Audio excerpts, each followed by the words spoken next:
제가 한 절 한 절씩 강해 설교라서 다 다루니까 읽기는 제가 2절, 여러분 3절, 4절 같이 읽는 걸로 마치겠습니다. 너희가 모든 일에 나를 기억하고 또 내가 너희에게 전하여 준 대로 그 전통을 너희가 지킴으로 너희를 칭찬하노라.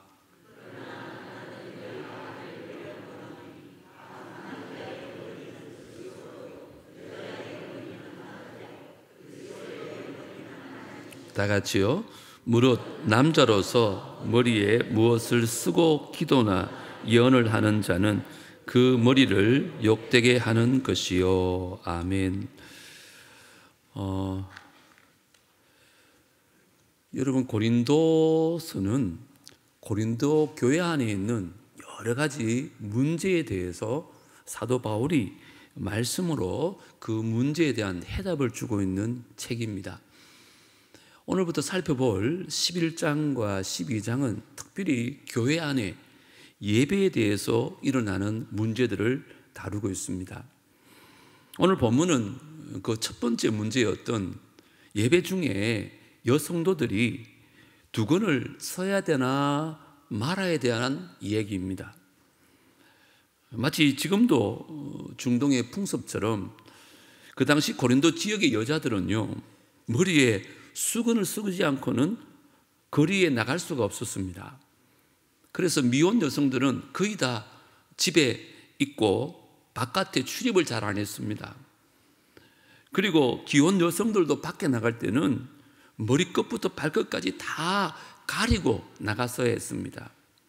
그런데 이제 헬라 문화가 들어오면서 고린도 지역에도 이 개방적인 헬라 문화가 들어온 것입니다. 그래서 머리에 수건을 쓰지 않고 다니는 것이 유행으로 번지기 시작한 겁니다. 그리고 교회 안에서도 우리는 그리스도 안에서 자유인이 되었는데 우리가 왜 이런 문화적인 풍습을 매여 살아야 되냐, 그러면서 우리가 자유롭게 예배 드릴 권리가 여자에게도 있다, 이렇게 주장하면서 두건을 쓰지 아니하고 예배 드리는 여성들이 생겨난 것입니다. 그런데 문제는 사회적으로 아직은 머리를 가리지 않고 다니는 여자에 대해서 좋지 않게 봤던 시대였기 때문에 교회 안에서 이것이 문제로 대두된 것입니다. 그래서 고린도 교인들이 이 문제에 대해서 사도 바울에게 답을 얻기 위해서 편지를 썼고, 오늘 본문은 이 질문에 대한 사도 바울의 대답이 담겨 있습니다. 한 절 한 절 좀 살펴볼 텐데 2절을 제가 한번 다시 읽어드리겠습니다. 너희가 모든 일에 나를 기억하고 또 내가 너희에게 전하여 준 대로 그 전통을 너희가 지킴으로 너희를 뭐 한다고요? 칭찬한다 그럽니다. 여자들이 교회에서 수건을 쓰고 예배 드려야 될 것인가, 아니면 벗고 예배를 드려야 될 것인가 하는 것은 우리가 꼭 지켜야 되는 교리적인 문제는 아니다. 그 당시의 문화에 맞는 전통에 관한 얘기다. 바울은 고린도 교인들이 이런 전통을 잘 지켜왔던 것에 대해서 칭찬을 하면서 오늘을 가르침을 시작합니다. 그러면 오늘날 이 본문은 우리에게 어떻게 적용해야 될까요? 우리 갑자기 내일부터 다음 주부터 머리에 뭘 쓰고 와야 되나요? 그렇진 않잖아요. 오늘 이 말씀은 우리가 앞으로 머리에 쓰자 안 쓰자 그게 아니라 우리에게 주시는 시대와 문화를 초월한 영적 진리가 이 안에 분명히 있을 거 아니에요. 그 영적 진리를 함께 좀 찾아가려고 합니다. 오늘 한 3가지로 영적 진리를 발견하려고 하는데 한번 따라합니다. 하나님은 남자와 여자를 다르게 창조하셨다. 남자와 여자는 다르게 창조했어요. 하나님께서 우리를 그렇게 지었다는 거예요. 그게 오늘 본문을 보면 나와요. 자, 3절을 보세요. 그러나 나는 너희가 알기를 원하노니 각 남자의 머리는 그리스도요, 여자의 머리는 남자요, 그리스도의 머리는 하나님이시니라. 잘 들으셔야 돼요. 여기 머리라는 단어가 18번 나옵니다. 이걸 올바르게 이해하려면 이 3절의 말씀을 여러분 잘 깨달아야 돼요. 이 9절의 원어에 보면 제가 자막에 표시했었는데 남자의 머리 앞에는 정간사 더가 포함되어 있어요. 그런데 여자의 머리 그리고 그 그리스도의 머리 앞에는 정간사가 붙지 않아요.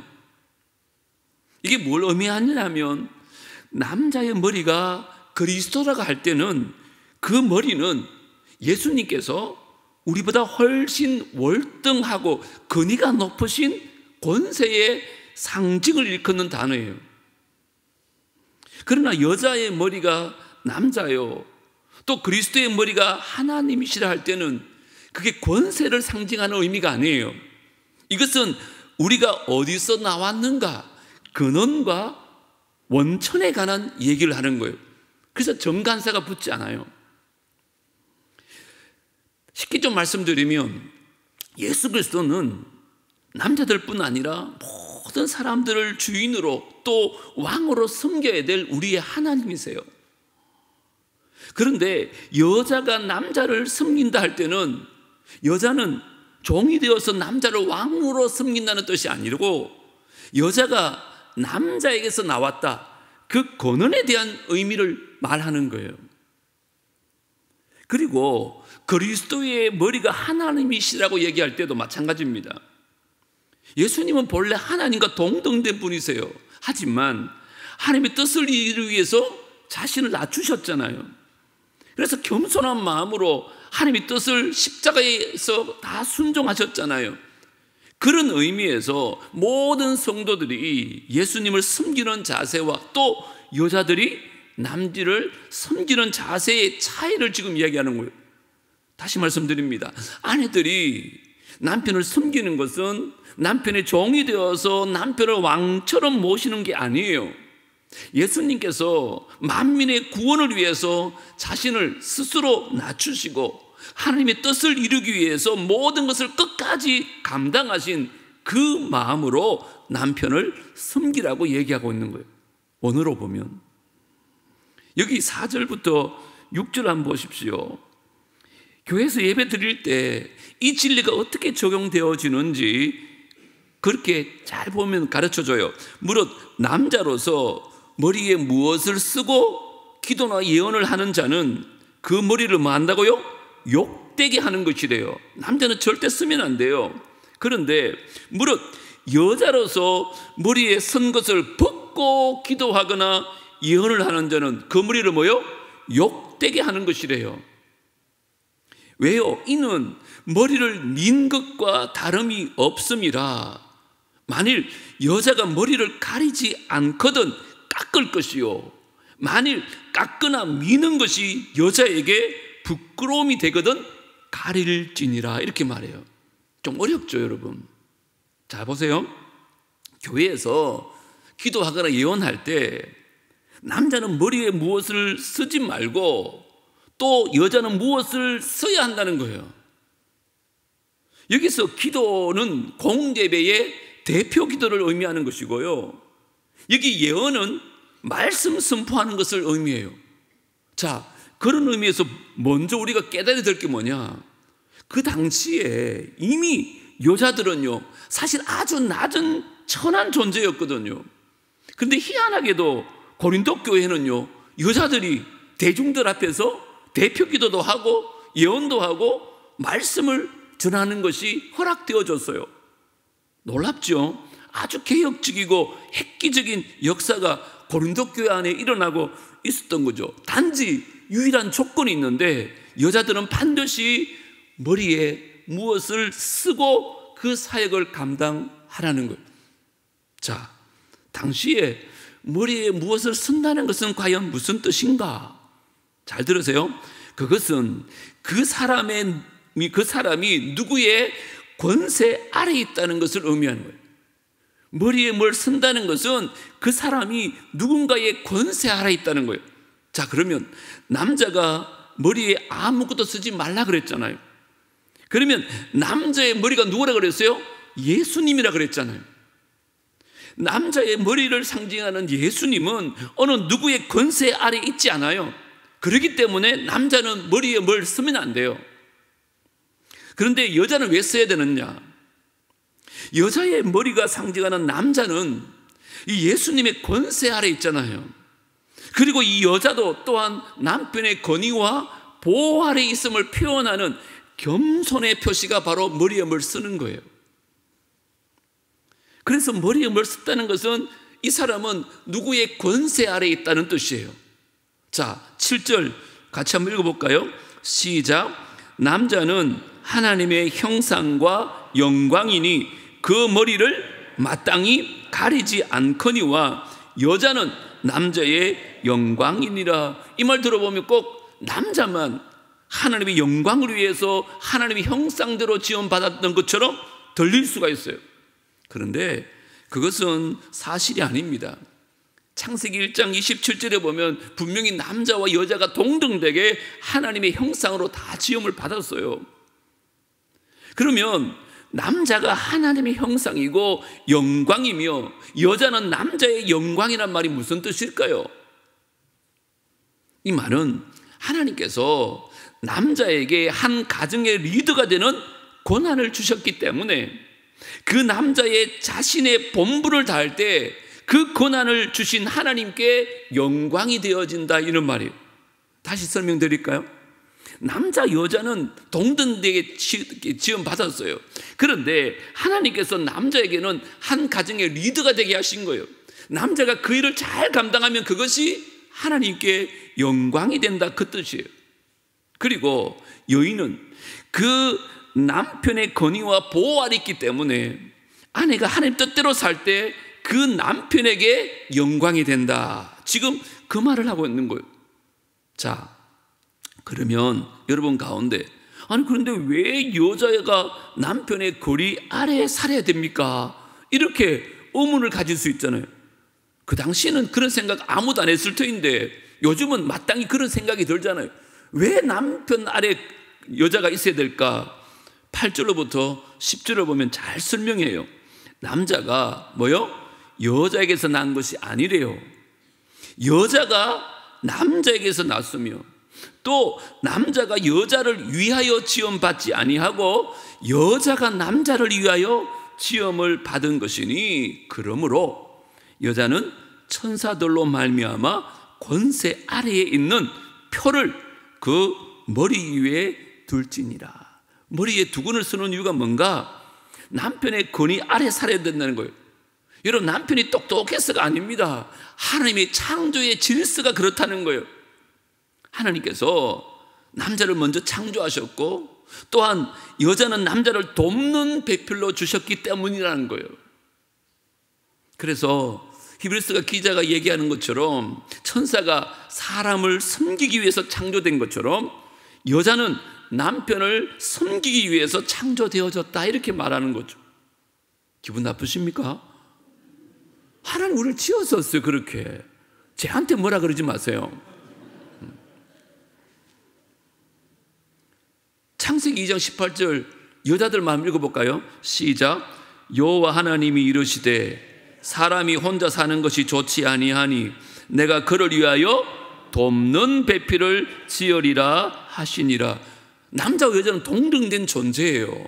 차별이 있진 않아요. 분명히 다른 역할이 있다는 거죠. 여자는 누구를 위해서 창조되었다고요? 여기 그러잖아요. 그를 위해서. 그는 아담, 남자, 남편을 얘기하는 거예요. 자, 남편을 위해서 뭘 하라 그러는 거예요? 돕는 배필이 되라. 남편을 돕는 역할을 하라고 여자를 지었다는 거예요. 믿으시기 바랍니다. 자, 그러면 묻습니다. 아내가 남편을 돕는 이유가 뭘까요? 여자들이 남편보다 모자라서 그럴까요? 평생 남자 조수 역할만 해야 되는 건 아니에요. 잘 들어보세요. 돕는다는 것은 오히려 남편이 부족하기 때문에 하나님이 주신 그 사명을 이루기 위해서는 아내의 도움이 반드시 필요하다는 거예요. 여자가 아멘 해야 되는데 남자가 아멘을 하세요. 하나님이 남자를 가정의 리더로 세워주셨는데 뭔가 좀 부족한 거예요. 그래서 아내는 남편이 막 종이 되어서 상점 모시듯이 도와주는 게 아니라 그 남편을 리더로 존경함과 동시에 남편의 부족함을 이해하고 남편을 도와줌으로 말미암아 남편과 아내가 서로 상호 의존하면서 아름다운 연합관계를 이루기 위한 것, 그게 가정을 만드신 목적이에요. 이렇게 남편과 아내가 하나님께서 각자에게 주신 사명을 순종하고 받들 때 그 부부를 통해서 하나님의 귀한 역사가 이루어질 줄 믿습니다. 각각 다르게 창조했어요. 남자는 가정의 리더로 지으셨고 여자들은 돕는 배필로 지어서서 남자의 리더십을 잘 발휘해서 그게 하나님께 영광이 되어지도록, 그게 역할이에요. 하지만 두 번째 따라합니다. 하나님은 남자와 여자를 동등하게 창조하셨다. 조금 전에 기분 나빴던 거 제가 해명해 드리겠습니다. 그 당시에 고린도 사회는 우리 유교 사회처럼 남존 여비 사상이 팽배했습니다. 여러분, 남존 여비가 무슨 뜻인 줄 아세요? 남자는 귀하고 여자는 천하다. 어떤 뭐 이렇게 해석하더라고요. 남자가 존재하는 한 여자는 비참하다. 남존 여비.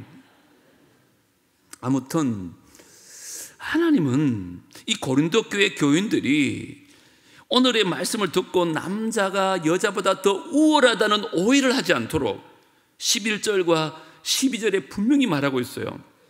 잘 보세요. 그러나 주 안에는 남자 없이 여자만 있지 않고 여자 없이 남자만 있지 아니하니라. 이는 여자가 남자에게서 난 것 같이 남자도 여자로 말미암아 났음이라.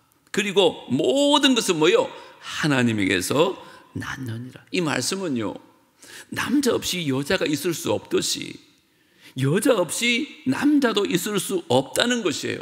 그리고 우리 모두는 하나님 없이는 사람이 남녀노소 불문하고 있을 수 없다는 거예요. 여자는요, 아담의 갈비뼈로 창조되었고요, 남자는 흙으로 지어졌어요. 남자가 강하겠어요? 여자가 강했어요? 재료를 보면 여자가 훨씬 강하다니까요. 제 아내를 봐도 그래요. 나이가 들수록 더 강해지는 것 같아요. 남자들한테 애 놓으라 그러면요, 다 도망갑니다. 저는 절대 못할 것 같아요. 근데 여자들은요, 그 고통을 다 견딜 수 있는 힘이 아마 단단한 갈비뼈를 통해서 만들어져서 그런 게 아닌가. 남자들은 허물허물 흙처럼 지었거든요. 아무튼 남자와 여자는 동등하기 때문에 어떤 사람은 이런 얘기 하더라고요. 이게 성경 얘기 아니에요. 남자를 왜 아담의 머리뼈로 안 만들었을까? 여자를, 여러분 어떻게 생각해요? 여자를 왜 아담의 머리뼈로 안 만들었고 갈비뼈로 만들었을까요? 머리 위에서 자꾸 올라갈까 봐서 안 만드는 거예요. 그리고는 왜 발가락뼈로 안 만들었을까요? 남자들이 자꾸 여자를 짓밟을까 봐. 그래서 무슨 뼈로? 갈비뼈로, 가장 중간에 있고 심장 바로 옆에 있는 갈비뼈로 만드셨다는 거예요. 이 성경 얘기는 아니에요. 그만큼 동등하다는 얘기예요. 근데 성경에도 나와 있어요. 우리 갈라디아서 3장 28절 같이 읽어보겠습니다. 시작. 너희는 유대인이나 헬라인이나 종이나 자유인이나 남자나 여자나 다 그리스도 예수 안에서 하나이니라. 아멘. 우리 모두는 학력과 지위, 빈부 차이나 남녀노소에 관계없이 그리스도 안에서 다 동등한 관계라는 거예요. 내가 남보다 공부를 더 많이 했다고, 남보다 재산을 좀 더 많이 가졌다고 남을 무시하고 깔보고 우월감 갖는 것은 잘못된 것입니다. 반대로 내가 남처럼 가진 것이 많지 않다고, 내가 남처럼 가방끈이 길지 못하다고 해서 주눅들어 사는 것, 그것도 성경적이지 않아요. 하나님 앞에서 우리 모두는 아무런 소망도 없는 죄인이었습니다. 아무런 차이가 없어요. 그러나 오직 예수 그리스도의 보혈로 말미암아 우리는 다 구원받은 하나님의 자녀가 됐잖아요. 여기도 아무런 차이가 없습니다. 우리의 옛사람은 다 죽었고요, 이제 우리 안에 살아계신 그분은 오직 예수 그리스도밖에 없다는 거예요. 여기에도 아무런 차이가 없습니다. 그러므로 그리스도 안에서 남녀 구분 없이 우리 모두는 동등한 존재임을 믿으시기를 주님으로 축복합니다. 우리는 동등해요. 만약에 내가 아직도 다른 사람을 무시하고 깔보고 이러한 교만 마음을 갖고 있다면 아직 옛사람이 죽지 않았던 것을 의미해요. 내 안에 예수님이 살아계지 않는 것을 의미하는 거예요. 그러므로 우리는 남자라고 여자라고 공부를 좀 많이 했다고 가진 게 많다고 우월감 느끼는 것 아닙니다. 모든 사람을 존중하고 사랑해주는 예수 그리스도의 마음을 품어야 될 줄 믿습니다. 남자와 여자는 동등되게 창조했어요. 자, 그런 마지막이 있습니다. 따라합니다. 우리는 하나님의 창조 질서에 순응해야 된다. 분명히 동등되게 지었지만 역할이 다르다는 거예요. 그 질서에 순응해야 된다는 거예요. 자, 오늘 본문 13절부터 한번 잘 보세요. 너희는 스스로 판단하라. 여자가 머리를 가리지 않고 하나님께 기도하는 것이 마땅하냐? 만일 남자에게 긴 머리가 있으면 자기에게 뭐가 된다고요? 부끄러움이 되는 것을 본성이 너희에게 가르치지 아니하느냐? 만일 여자가 긴 머리가 있으면 자기에게 뭐가 돼요? 영광이 되리니 긴 머리를 가리는 것을 대신하여 주셨기 때문이다. 로마 시대의 남자들은 머리가 길었을까요? 짧았을까요? 지금처럼 짧았어요. 반대로 여자들은요, 긴 머리를 갖고 있었어요. 자, 그러면 어떤 여자들이 짧은 머리를 했느냐? 시대적으로 세 종류가 있대요. 첫 번째 노예입니다. 여자 노예들은 머리를 다 잘랐어요. 두 번째는 간음죄로 붙잡힌 여자들이 형벌을 받을 때 머리를 삭발합니다. 세 번째는 우상 신전에서 몸을 팔던 매춘부들이 머리를 짧게 합니다. 이 세 종류 여자들만이 짧은 머리를 갖고 있었어요. 그래서 오늘 본문의 사도 바울이 무슨 얘기하느냐? 너희가 머리에 무엇을 서지 않고 기도하는 것은 짧은 머리를 가진 여인과 똑같은 것이다. 짧은 머리를 갖는 것이 자연스럽냐? 아니지 않느냐? 그와 마찬가지로 이 하나님의 창조 질서를 받아들이기 위해서 머리에 무엇을 쓰고 기도해라, 그 말씀을 하고 있는 거예요. 그거 별거 아니다. 하지만 하나님께서 우리를 그렇게 지으셨기 때문에 머리에 뭘 쓴다는 것은 내후에 무슨 권위가 있다는 것을 나타내는 것이다. 이런 것 가지고 제발 교회 안에 논쟁 좀 하지 마라. 그게 내 말이 아닙니다. 16절 다 같이 읽어볼까요? 시작. 논쟁하려는 생각을 가진 자가 있을지라도 우리에게나 하나님의 모든 교회에는 이런 관례가 없느니라. 그런데 교회를 잘 보세요. 주로 불필요한 것 가지고 논쟁하다가 그게 문제가 돼요. 부탁합니다. 우리 남북교회는 진리가 아니면 그런 것 가지고 논쟁하지 마세요. 그리고 하나님의 말씀은 말씀 그대로 받아가 순종하면 돼요. 하나님 말씀하시고 또 하나님이 우리에게 주신 창조 질서 그대로 순종하다 보면 화평하게 되고 평화를 이루게 되는 가정과 교회가 되어질 줄 믿습니다. 불필요한 것 가지고 논쟁하면 안 돼요. 요즘 정치 문제가 참 심각하잖아요. 전도회나 또 구역 모임 할 때 부탁합니다. 혼자 마음에 생각하는 것은 자유롭게 할 수 있어요. 우든 자든. 그런데 모이다 보면 다른 생각을 가진 사람들이 있거든요.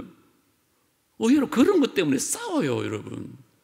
하나님이 기뻐하지 않습니다. 하나님의 창조 원리, 또 우리 속의 본성을 볼 때 이 전통을 지키는 것이 좋은 것이다. 그러면 그렇게 해라. 그거 굳이 깨려고 하지 말라는 거예요. 자, 그러면 이것을 오늘날 우리는 어떤 의미로 받아들여야 되느냐는 거예요. 처음에 말씀드렸듯이 머리에 갑자기 쓰고 오라는 말이 아니잖아요. 오늘 본문은 우리에게 이런 영적 결론을 주는 거예요. 남편들은 가정에서 머리 역할을 하라는 거예요. 그리고 아내들은 남편을 자신의 머리와 같이 존중하고 따라가고 도와주라는 거예요. 이게 오늘 본문의 결론이에요. 이게 에베소서 5장에도 나오잖아요. 먼저 여자분들만 21절부터 23절까지 한번 읽어볼까요? 여자분들 시작. 아내들이여 자기 남편에게 복종하기를 주께 하듯 하라. 이는 남편이 아내의 머리됨이 그리스도께서 교회의 머리됨과 같음이니 그가 바로 몸의 구주시니라. 먼저 아내는 남편에게 말해요. 복종하고 복종을 죽게 하듯 하래요. 또 기분 나쁘시죠? 왜 그럴까요? 하나님께서 그 남편을 아내의 머리로 삼으셨기 때문에 그 창조 질서라니까요. 남편이 잘났거나 못났거나 돈을 많이 벌어오거나 맨날 뭐 꽃을 사다 주기 때문에 그런 게 아니에요. 내 마음에 들지 않는 팔불줄 같은 남편일지라도 하나님이 창조 질서가 그렇다는 거예요. 남편이 아내의 머리로 삼아주셨기 때문에 그 말씀에 순종해서 남편을 존경하라는 거예요. 그게 주님의 뜻이라는 거죠. 이렇게만 들으면 아내가 기분 나쁠 수 있는데 우리 남자들에겐 더 엄청난 명령을 하고 있어요. 21절에 보면 이런 말이 있습니다. 그리스도를 경외함으로 피차 복종해라. 남편을 그 위치에 두었기 때문에 하나님을 경외하는 마음으로 그를 존중해 주라는 거예요.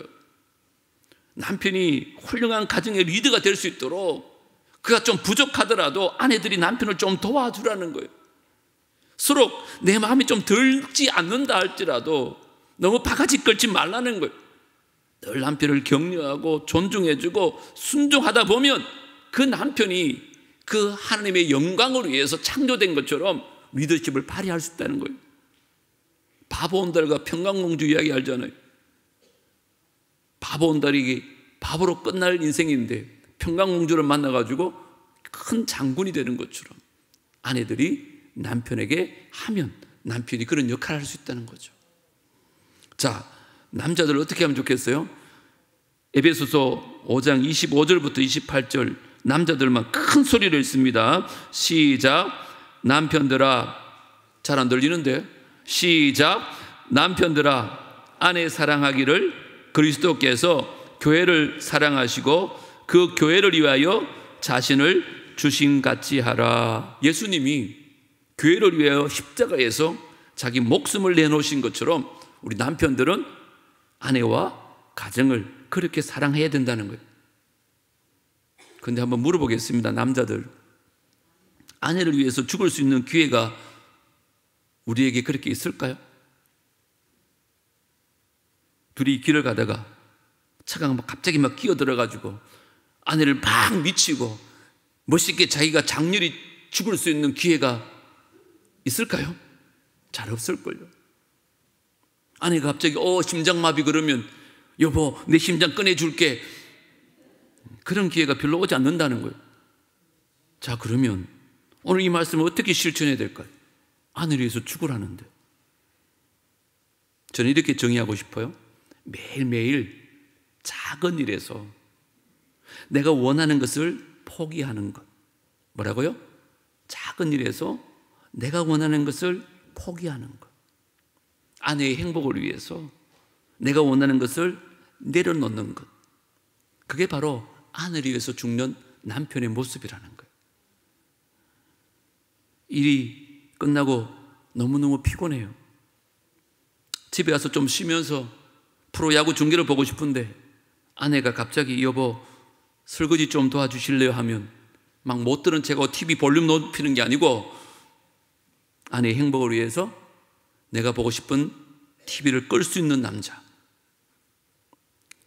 오늘은 나 혼자 좀 있고 싶은데 아내가 갑자기 여보 우리 오랜만에 산책하면서 데이트나 좀 할까 하면 지금은 아내와 데이트할 마음이 전혀 없지만 그래도 아내가 그것을 원한다면 모든 걸 내려놓고 아내 손잡고 룰루랄라 하고 그렇게 같이 걸어가 줄 수 있는 남자, 그게 바로 아내를 위해서 죽는 남자입니다.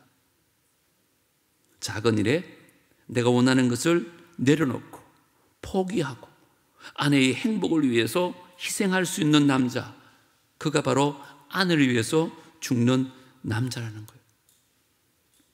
참조로 저도 그렇게 잘 못한다는 것을 밝혀두겠습니다. 뒤에 사모가 당신이나 잘하세요 이런 것 같아서 이 말씀을 좀 정리하려고 합니다. 오늘 남자와 여자 그리고 두건이라는 제목으로 말씀을 나누었어요. 오늘 세 가지 꼭 기억하고 돌아가면 좋겠어요. 하나님은 남자와 여자를 다르게 창조하셨어요. 하지만 하나님은 남자와 여자를 다르지만 동등하게 창조하셨어요. 역할만 달라요. 그리고 그 역할에 하나님 창조 질서에 우리는 순응해야 합니다. 남편은요, 사랑해 주는 책임만 있고 아내는 존경해 주는 책임만 있습니다. 꼭 기억하십시오. 우리가 각자 자기에게 주어진 이 서로를 향한 사랑과 존경을 표현하면요, 상대방 배우자도 분명히 사랑과 존경으로 보답할 것입니다. 상대방에게 먼저 요구하지 마시고 내가 먼저 실천하십시오. 이렇게 남편과 아내가 자기 자신의 사명을 깨닫고 하나님의 창조 질서대로 서로를 존중하고 연합할 때 하나님의 일을 하는 그 과정을 통해서 하나님의 이름이 더 높아질 줄 믿습니다. 오늘 이 성경의 가르침대로 하나님의 창조 질서를 따라서 가정에서 또 교회에서 서로를 존중해주고 각자의 사명을 잘 감당하고로 말미암아 하나님 나라를 일구어가는 우리 모두가 되어지기를 주 이름으로 축복합니다. 하나님 아버지, 참 감사합니다. 성경은 남자와 여자를 다르게 창조하셨다고 말합니다. 재료도 다르고 역할도 다르게 지으셨습니다. 하지만 그것이 남자와 여자를 차별하는 것이 아니라 동등하게 창조하셨다는 것을 깨닫게 하여 주옵소서. 그래서 우리에게 주어진 각자의 역할을 잘 감당하면, 그 창조의 질서에 순응하면 그 가정을 통해서 남편과 아내를 통해서 하나님의 영광 드러내게 될 줄 믿습니다. 오늘 이 말씀 꼭 기억하고 남편은 아내를 사랑할 책임이 있고 아내는 남편을 존중해야 될 책임이 있다는 것을 꼭 깨닫고 이 말씀 실천함으로 말미암아 우리 가정이 믿음의 가정, 복된 가정, 하나님의 영광을 드러내는 가정들 되게 하여 주시옵소서. 예수님 이름으로 기도드리옵나이다. 아멘.